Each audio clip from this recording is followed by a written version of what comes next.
Hi there, everybody. My name is Kate, and welcome to my channel, Trinergy Awakens Naturally. So I want to talk to you today about something I think some people just don't get, they don't understand, they don't know, they're not educated about it. And that's when we're kind of the schlubs and the doormat to other people, and we don't even realize that we are, or we are compromising so much, or letting people slide and giving room for them being just complete buttholes. I mean, honestly, even at the microaggression level, if you've ever heard of that, microaggressions in society, or when we're making those snide, passive-aggressive bullshit comments or gestures or doing things, oh, it's just a joke. And passive aggressiveness and microaggressions are a terrible combo, because we take that passive aggressive stuff that can be a little bit more easily identified when it's more overt, but when it's covert and it goes underneath, then we end up with little microaggressions where just a look or something that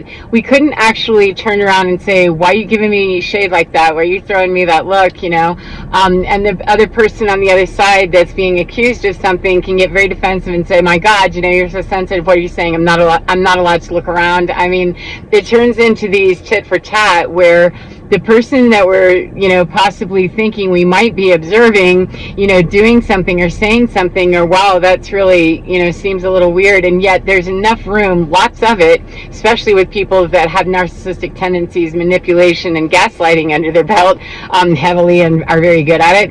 If we turn that around and try to understand that, or call them out, so to speak, on that, they have plenty of room that they give themselves, and that appears to be really true, that, well, that's not what that meant. I mean, my goodness, twisting nuance into one's favor to get the facade management under control. And let me give you some examples. When I was growing up, racism was it was not a covert problem at all. I'm from the South, and black people were not, well spoken of at all. And at the time that I grew up in that area, that the only discrepancy of race was between black and white. There wasn't anything else. There was nothing.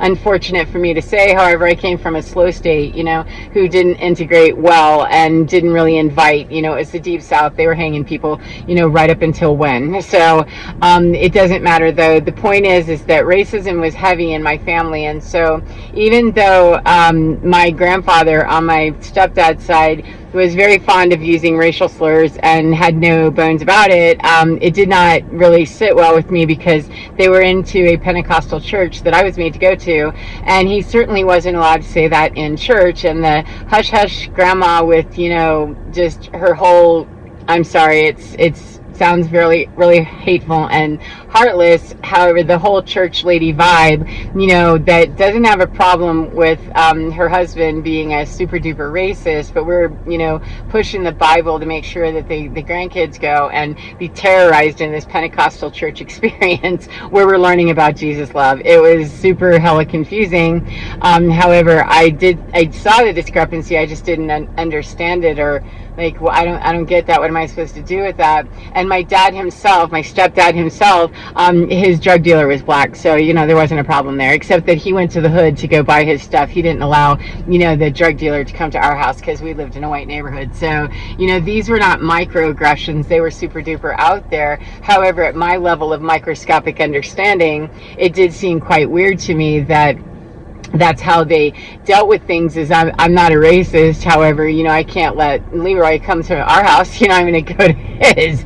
And my mom, would talk about the Browns from out of town and stuff like that. And it was just, that's not even a microaggression either. That's a straight up racial slur, etc. And I really don't know who she was referring to exactly. I think it might have been Mexican people. However, I don't know. But she would never, not once, use, the N-word. And if she was going to curse or do something unladylike, she would titter, and yet these words were coming out. And so when we get people that are really good at that stuff, and they're enculturated in it, and they believe it, etc., it becomes kind of part of what our acceptance level for what that kind of toxicity is. And so anyway, full forward to when I got married, my ex-husband, he didn't use the N-word. However, his family talked about the token N-word. And again, I'm not really fond of not saying words as they are. However, I'm not looking to offend people. It's offensive enough anyway. However, me couching it in the N-word is simply a polite society thing that I'm going to honor, because I'm not trying to trigger people with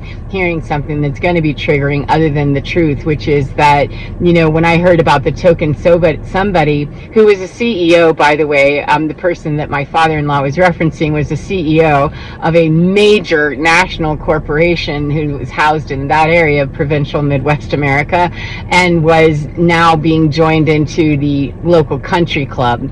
Now, this was about 1986. Maybe 1987. We had pulled out of, the segregation issue, a few years ago. Did they not get the message? And when he said it, I hit the deck almost, because I'm from the deep South, and that's not okay, and it would get you killed, where I went to school as a minority white, and I wasn't embracing the idea regardless. I mean, it was disgusting and made me sick to my stomach, all at the same time in one fell swoop. But then the conversation got worse, because I'm looking at my ex-husband and going, is this normal? Is this really okay? And there was just joking and, this good old white boy thing that really was hard. Now, that wasn't microaggressions exactly. However, it certainly turned into, microaggressions as we went along in, almost 30 years of marriage, that my sister-in-law said, when she must have caught the look of, oh my God, what kind of KKK thing am I in here? I don't embrace this. What do I do? And I'm not married yet, and probably needed to run hard, fast, and long, Forrest, run. But I didn't. But my sister-in-law, she must have caught my eye, and she looked at me and she goes, well, it's not like it's a big deal, Dad. I went to school with one. And, again, I'm like, oh my God. But when it's made normal, which I already knew, excuse me, from my family, they just weren't quite so crass about it, in polite society. They were more covert about what they were saying, when they were saying it, to whom they were saying it, and keeping the facade going. However, this was a whole family, and I came from a very small, little structure of less than 5 people at a gathering, and this was probably 30. And so all I was thinking is, oh my God, is this real? And so I remember talking to my ex-husband about it, and again, we weren't married yet. We were just dating and starting to date.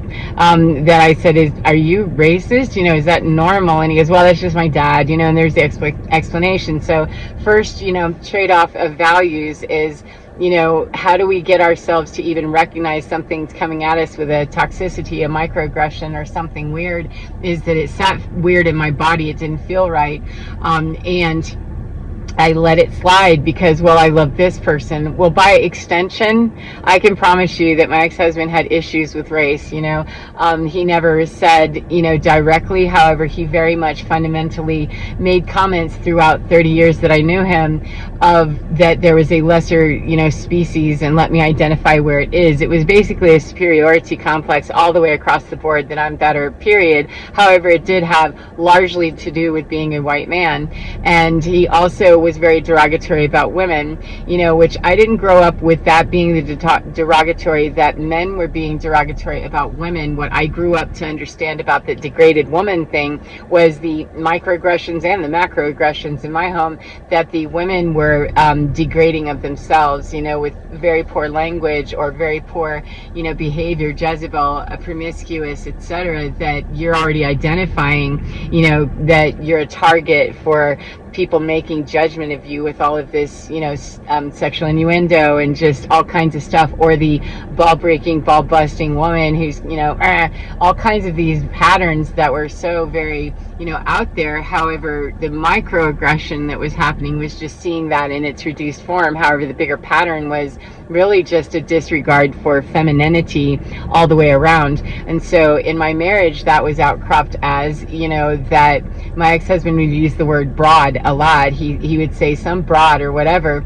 and it bothered me. But somehow where I was missing the boat and not being well enough informed is that, darling, you may not, just rest with allowing yourself not to be termed as a broad, or have that misogyny stuff put your direction exactly. However, the fact that you're not standing up for every other woman, I did ask him, please, I don't like when you use that word, and the racial slur stuff was not going to fly about black people. However, other comments about different races would come out, and I'd say, yeah, and every single time we were reinventing the wheel, because I'd say, no, I don't really like that. If I did say it, or I was trying to be my kind self and, say, well, that's just an ignorance. And what day in the future, when is that going to get better, and if it's called out and I'm not understanding, picking up, or have learned by then that that's giving tacit approval for all the other women that aren't being called broad, or that I correct that, briefly, half a second, to get this road bump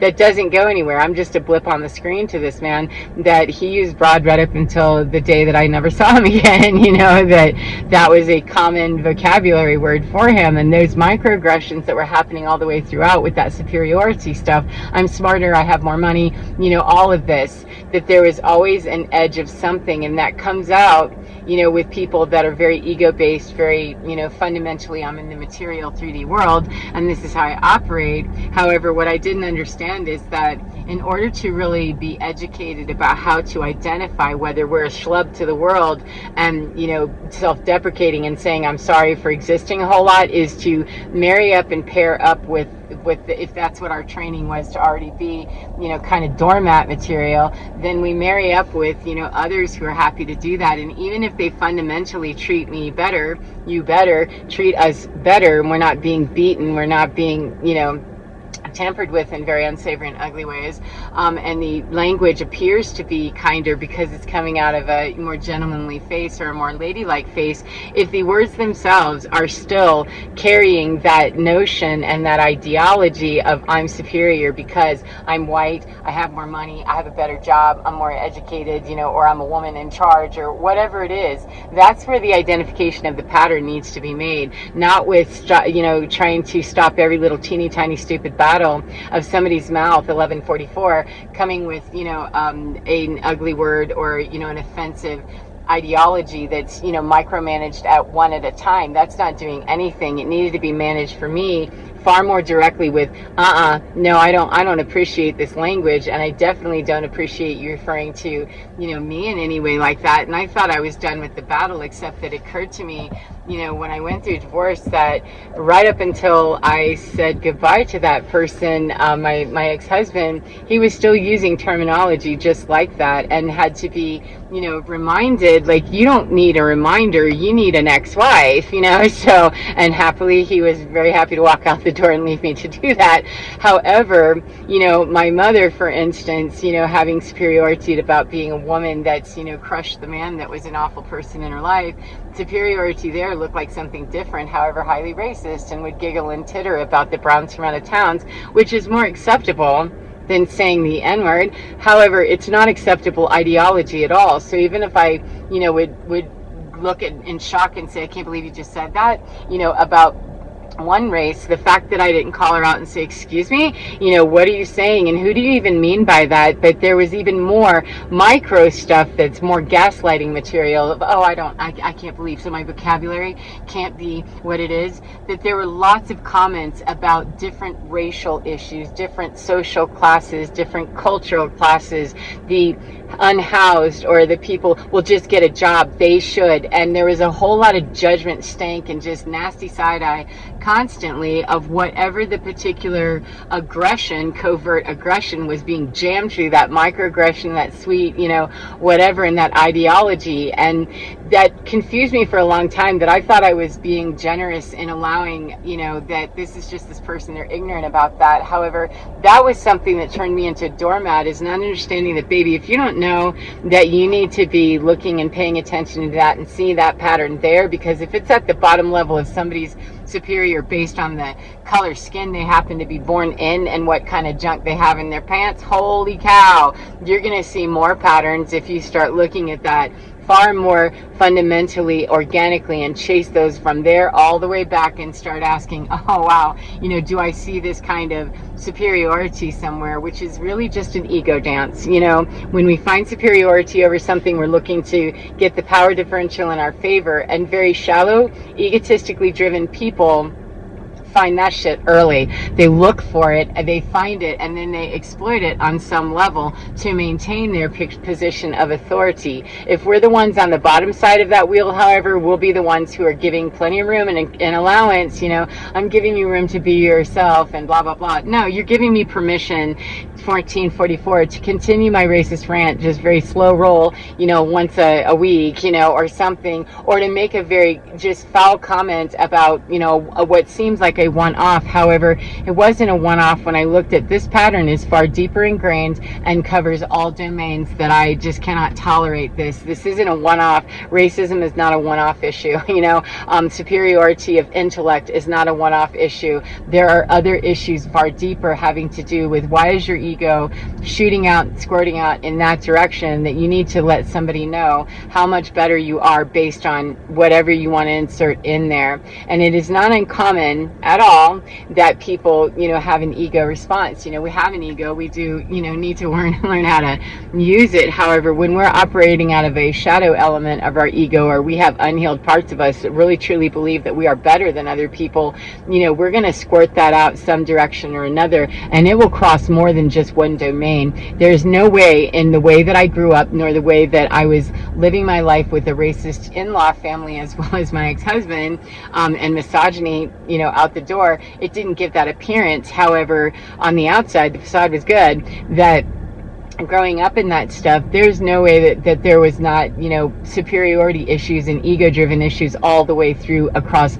all domains is what I found. There was very little compassion for why a person would be in the situation they were in. However, if they were forced, if I said, wow, what about that? If I did challenge it would go, oh, well, of course, I understand, blah, blah, blah. However, the feet underneath were not moving consistently with the mouth. And so oftentimes I found, that trying to work with people to start identifying, where is the schlub mentality in you coming from, that being victimized on the slow roll is just, dying by 1,000 cuts, being nibbled, our heels being nibbled by ducks, as opposed to a swift blow.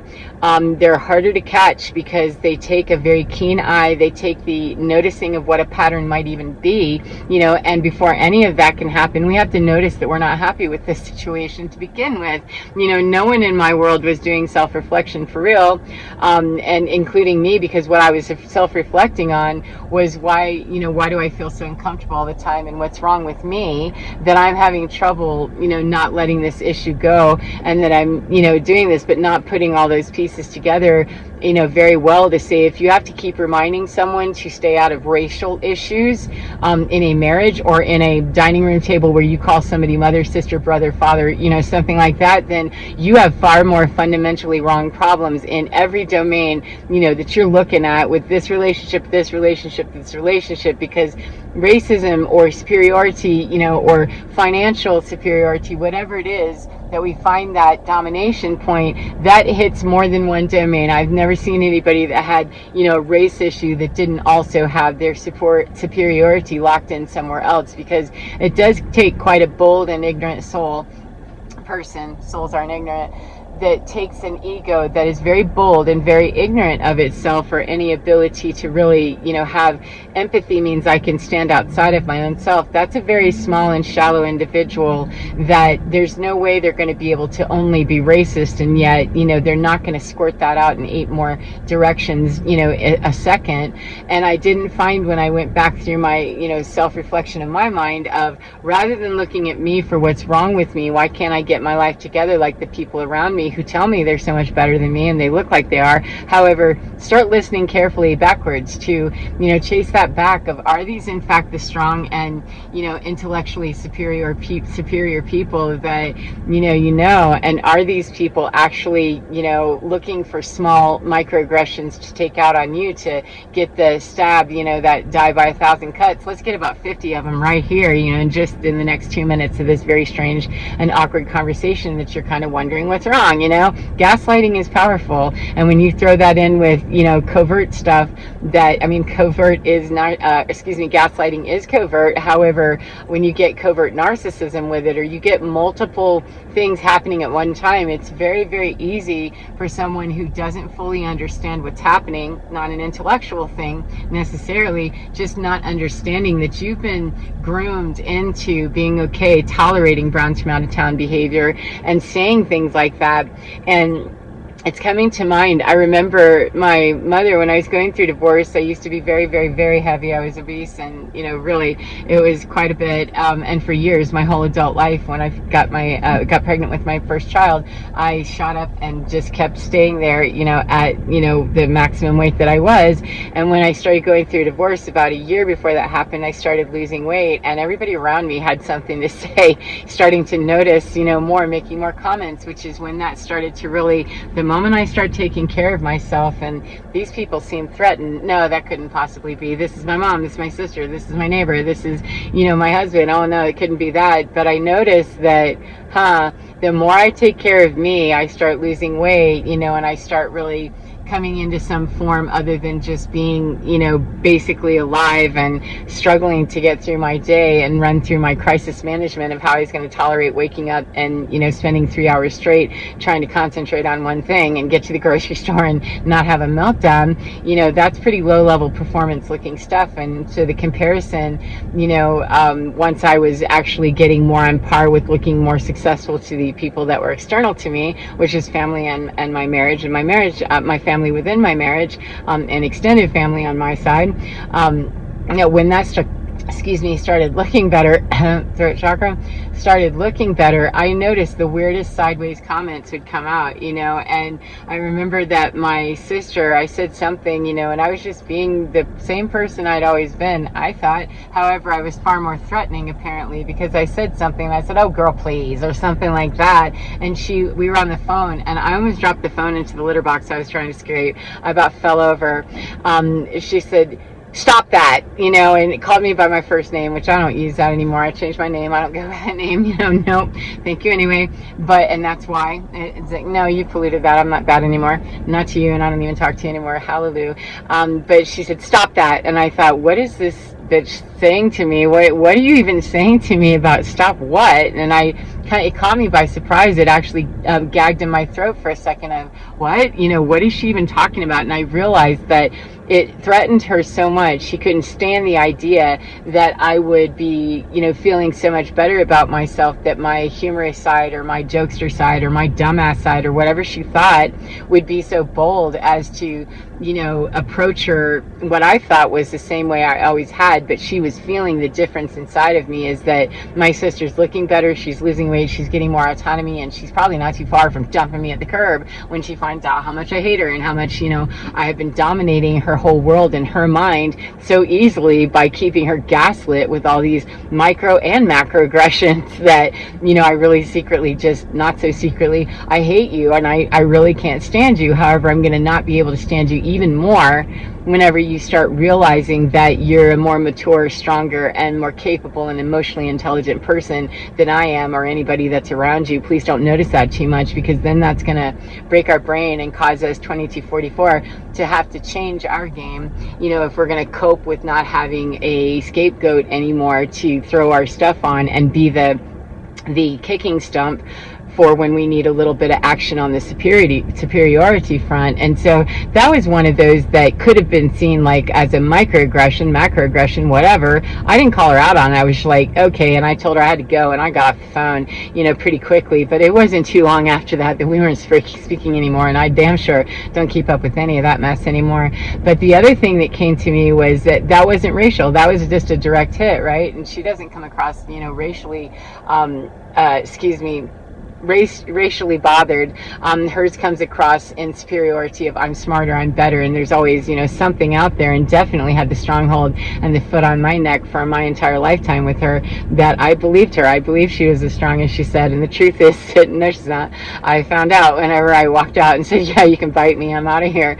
But until I could, prick that balloon or chase down that paper tiger, it was always working to gaslight me, terrorize me about what would happen if that exploded in my face. And it actually did. One day when I challenged her and I said, wait, just, hold on a second. And she came at me physically and I'm like, have you lost your whole damn mind? And that was pretty much, that's the last time I saw her. Maybe a couple weeks after that for Thanksgiving. And then that was the last time I saw her. I'm like, I'm done, with that level of immaturity. Was that dangerous that you're going to come at me physically? Girl, you need some more help than I can, love you through. And obviously the love that I've given you so far wasn't really genuinely received. And whatever you were doing towards me definitely was what I always thought it was, which was shallow and not very satisfactory. However, I did my best. I tried, The other thing around the same time frame, honestly, is I lost a bunch of weight, as I said, and my mother had always been pretty petite, she's short and she's thin and always had been anyway. And when she was married to my stepdad, she went through a period where she lost a great deal of weight through a surgery process and everything. And I remember that being where that mentality about the female body, etc., and weight and all of this got very janky, because it got very sexualized, very Jezebel-y, when she was very thin, probably what she would term as skinny, or other people would. She wasn't necessarily overweight. She was an average size, and that made her, I guess, feel better. And she wore, big giant heels and tight jeans, and it just like, oh God, this is too much. I can't stand this. Especially when, the man that you're married to, that I call dad, stepdad, he's stepping out on you. So this isn't working, whatever that is. And so anyway, I was starting to lose weight, and I was so thrilled with the idea that I'm finally losing weight. I don't have to shop at the big lady store. I don't want to call anybody out, but when you go into those stores, it's designated. You wear a 24, you wear a 24. That's your size. And there's no, it's 144 on my actual clock. How fun that is. It's designated, that's your size. I'd never had a problem for 20 years that I was obese, or 25. I never had one problem walking into any shop that had bigger person size. I didn't have any problem going in and say, okay, 18, 20, as I was rising, of course. They all fit universally. However, I found that as I was losing weight, that I didn't really know what my size was, because I hadn't bought, I didn't measure anything. It was all with, elastic waistbands and stretch shit, it was going to fit. It's a tent, all I have to do is just cover, whatever is best I could. And I didn't wear anything form-fitting. Are you kidding? I'm trying to hide under this shit, and that's the clothing that I gravitated to, and that was available. And it was, 22 meant 22 in this store, this store, this store, this store, this store. But yet when I started losing weight, I was, coming down rapidly through this divorce. And I remember saying to her, I'm having the hardest time. I don't really know, what size to buy. And she goes, well, what do you mean? And I thought, I've been overweight for 25 years and haven't had to worry about that. And now I'm actually looking to, buy regular clothes. And I don't really know, once you get down into, under 16 and you're not shopping in that part of the store,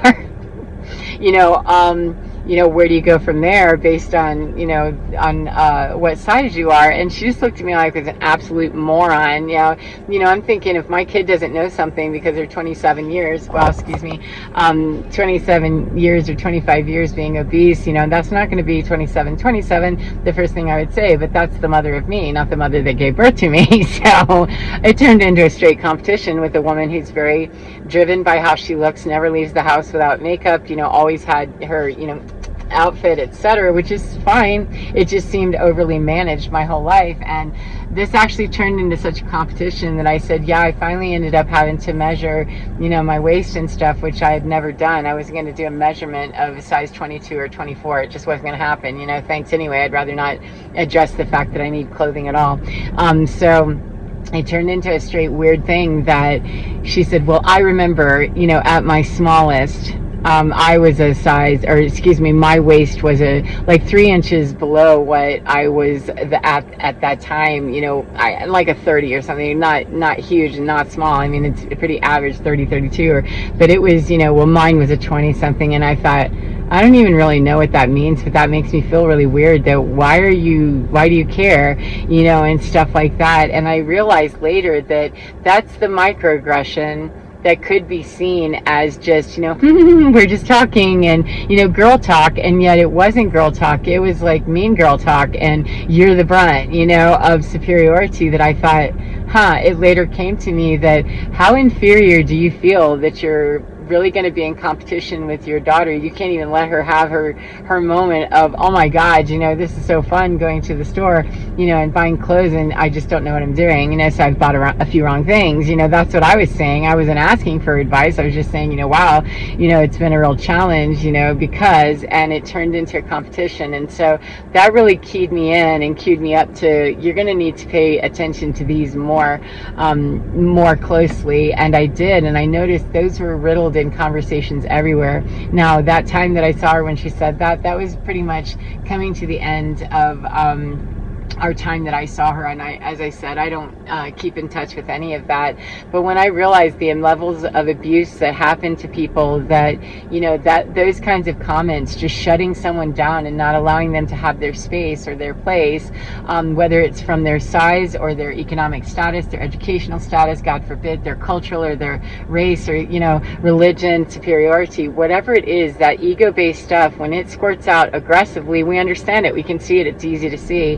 However, unless we really get into understanding what covert behavior is and gaslighting is and abuse, we turn into, schlubs to the system and allow people to walk over us because we, I may not want to say, can you not say that? Or, I'm not comfortable with you saying that. And then following through all the way with, let me look at this very closely and see where this pattern is, because if somebody's willing to be that microcosmic minded, that they're going to make a comment about the size of my waist versus them and they're my mother, I'm going to really, be put off with that. However, 10 years prior to that, I probably wouldn't, but it was because I was making a conscious effort, shoved right in that door of, you need to start paying attention more to the conversation, because nobody was hitting me.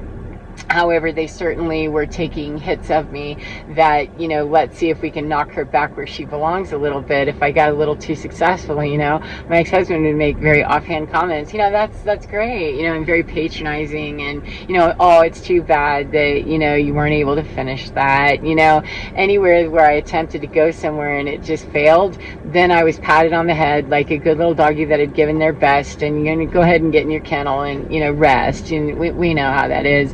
And the last thing I'm going to share with you, this, and I just remembered, this blew my mind, because I heard what I heard. However, again, I didn't argue with these people. I'm like, I'm on my way out, so you go ahead and be ignorant all day long. I just want to get on and not start an argument with somebody that I don't plan to finish with. Forget it. Just have your last one, your last dig, and whatever it is, go on. But I had done something where I had to MacGyver something. I don't remember what it was. It was figure out how to do something, and it took pre-planning a few steps to figure out, well, if I do this and do that. And because I had always appeared stupid, I don't do math, I got that autism thing gets in my way with numbers and some learning disabilities. I look like a whole idiot to him, and I knew that, and lots of aggressive, terrible, shitty comments on that front, lots of microaggressions too, right at home about a lot of things. However, he was designated as the brilliant one. I have a degree, a real degree, hard science degree, whereas yours is fluffy. Okay. But I had figured something out on my own when he was gone, and he asked me, well, how did you figure that out, or what did you do? It was a household thing, I believe, which of course is designated to the man, not the little dumb woman, who I'm keeping, under glass somewhere. Yeah, good thing that she has her handler. I said, I did whatever, and he looked and he goes, wow, that's actually pretty smart. Okay, again, it wasn't but a few months later that he walked out the door. So those kinds of things, whenever we don't notice them or we don't, even perceive them, it's because we're so numb to them. But I was shocked whenever I, was starting to catch on to that, and a therapist at the time was kind of letting me in on it. However, I was doing research on my own because I just felt such disgruntlement and such dissatisfaction that, I don't get birthday parties. I get the group birthday party with everybody else in May, and they actually sang happy birthday and left my name out of it. There were 8 people there, and 3 of us had birthdays, and my name wasn't in the happy birthday song. And I thought, this is, just absolutely nuts. And I said something, and I said, later after it was over, because I'm not going to make a scene, I'm not that kind of jerk, but I said, do you realize you didn't even say my name, 3333? I absolutely got it back that, of course we did. Like, Of course we did the fuck not. I was right there. However, going ahead and believe that I'm just an idiot because I'm on my way out the door. So anyway, things like that catch our attention, definitely stop and investigate, sniff a little bit and see what that smells like for real. Scratch off the candy coated garbage because there's probably a pile of shit underneath.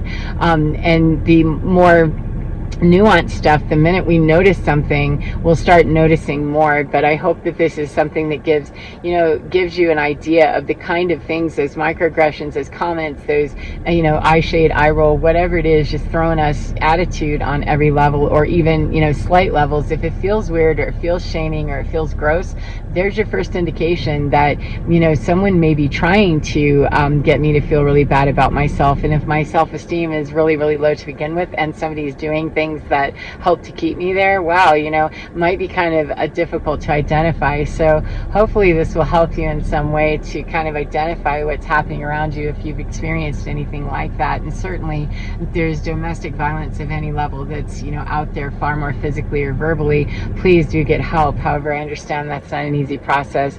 I'm not addressing physical altercation or outright screaming and verbal abuse. I'm talking about that quiet bully that does that shit behind the scenes because they're that kind of a coward. I think all of it is cowardice. However, I have more respect for my stepdad that I grew up with, because he was just overtly, I don't like you, and he said terrible shit to me, and he did terrible shit to me. My mother, she was far more damaging because I couldn't figure out all the nuance of, yeah, you have a smaller waist than me, and guess what, you also have a smaller mind.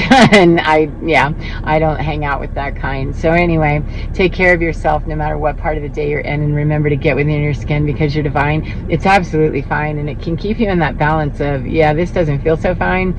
Trust that and be willing to identify. And if you can't identify why it feels bad, start asking around or start researching online somewhere, some sort of codependency, dysfunctional family, victim mentality, things like that, to get you in the neighborhood to know what's good. So you deserve far better than that. Everybody does. However, I'm not rescuing a narcissist from themselves. That's an inside job, baby, just like I rescue myself. We're just coming from different ends of that spectrum. So anyway, take care of yourself, as I said, and get within because you're divine. It's absolutely gorgeous, totally deserving of love all the time, and it's absolutely fine and loves you regardless of whenever any of the boo-boo out here. Take care, and I'll see you next time. Mwah! Goodbye, my beautiful friends.